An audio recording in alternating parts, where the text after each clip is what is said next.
কোনো মানুষ যদি কুরবানি করার ক্ষেত্রে 3টা ভুল করে তাহলে তার কুরবানি কখনোই আল্লাহর কাছে গ্রহণযোগ্য হবে না। কয়টা মিস্টেক? 3টা। সবাই বলেন কয়টা? 3টা। নাম্বার 1, এই ভুলটা আমরা 80% যুবক ভাইরা করি, 80% মুরব্বীরা করি যারা আমরা জবাই দেই বা কুরবানি করি। নাম্বার 1 মিস্টেকটা হচ্ছে, প্রথমে আমাদের নিয়ত থাকে এইরকম যে আমরা কুরবানির গরু কিনবো শুধুমাত্র মানুষকে দেখানোর জন্য। অনেকে নিয়ত করে গোস্ত খাবে, অনেকদিন গোস্ত খায় না, কুরবানির সময় আসলে গোস্ত খাওয়া হবে অনেক বেশি। নিয়তে ভুল আমাদের, এইটা ঠিক না। কুরবানির গরু যখন আপনি কিনছেন, your intention should be clear, যে আপনি কেন কিনেছেন, আপনার উদ্দেশ্যটা আসলে কি। উদ্দেশ্য হচ্ছে কুল ইন্না সলাতি ওয়া নুসুকি ওয়া মাহইয়ায়া ওয়া মামাতি লিল্লাহি রাব্বিল আলামিন, আমার নামাজ, আমার কুরবানি, আমার জীবন, আমার মরণ, এই সব কিছু শুধুমাত্র একজনের জন্য আমরা উৎসর্গ করব। আওয়াজ দিয়ে বলেন তিনি কে? Our intention should be clear. নিয়ত ঠিক রাখতে হবে যে আমি গোস্ত খাওয়ার জন্য কুরবানি দিচ্ছি না, মানুষকে দেখাবার জন্য কুরবানি দিচ্ছি না। অনেকে দেখবেন গরু কেনার আগে সেলফি তোলা শুরু করে দেয়, সেলফি তুলে ফেসবুকে আপলোড দেয়, নিজেদের ফ্রেন্ড সার্কেলে শেয়ার করে, জাস্ট ফর শো অফ। তারা শো অফ করে যে দেখো আমার গরু কত বড়।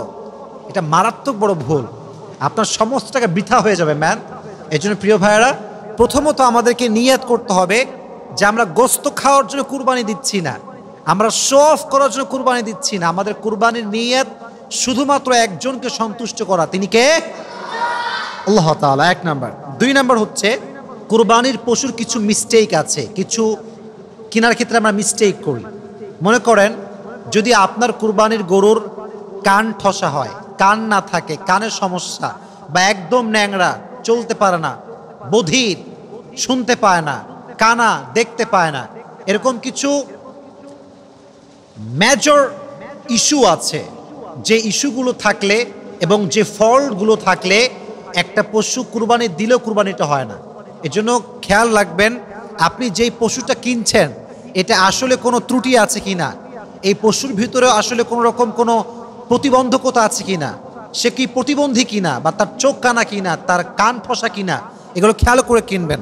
যদি ত্রুটিমুক্ত হয় তাহলে আপনার কুরবানি আদায় হয়ে যাবে। যদি ত্রুটিওয়ালা হয়, কান ঠসা, দেখতে পায় না, খোড়া, দুর্বল, শুয়ে গেলে উঠতে পারে না, এরকম দুর্বল প্রাণী, প্রতিবন্ধী প্রাণী, কানা প্রাণী, ঠসা প্রাণী, এই ধরনের পশু দিয়ে কুরবানি করলে কুরবানি জায়েজ হবে না। এর জন্য যখন পশু কিনবেন বি অ্যালার্ট, যখন গরু কিনবেন be alert, just try to justify first, একটু জাস্টিফাই করে নেবেন।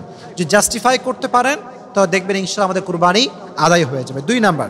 3 নাম্বার যে বিষয়টি আমরা খেয়াল রাখবো, পশু যত বড়ই হোক, কুরবানির গরু যত বড় হোক, এখন তো কুরবানির গরুর অনেক নাম আছে, কেউ মেসি নাম রাখে কুরবানির গরু, কেউ বলে আমার গরুর নাম রোনালদো, কেউ বলে আমার গরুর নাম হিরো আলম, নামের কোনো শেষ নাই। বাংলাদেশে গরু বিক্রি হয় নামের উপর দিয়ে, এটা খুব ফালতু একটা ট্রেন্ড।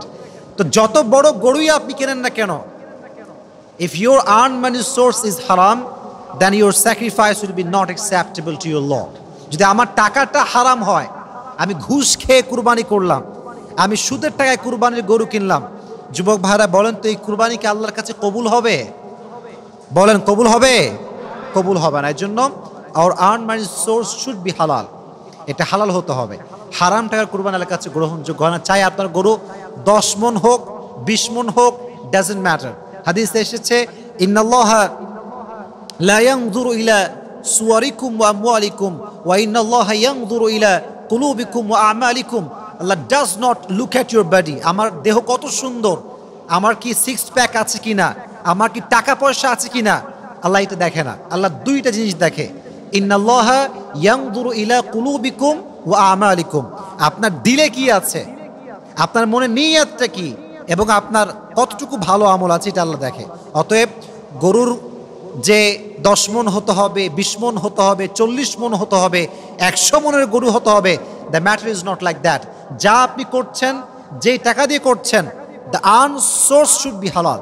যদি হালালভাবে আমরা করতে পারি, একটা খাসি জবাই করলে আমাদের জবাইকে কবুল করে নেবে। এজন্য কুরবানি করার ক্ষেত্রে আমাদের টাকা পয়সা উপার্জন হালাল হওয়ার দরকারটা যুবক ভাইরা আছে না নাই? আল্লাহ আমাদের সবাইকে হালাল উপার্জন করার তৌফিক দান করুক। সকলেই মন খুলে পড়া আমিন।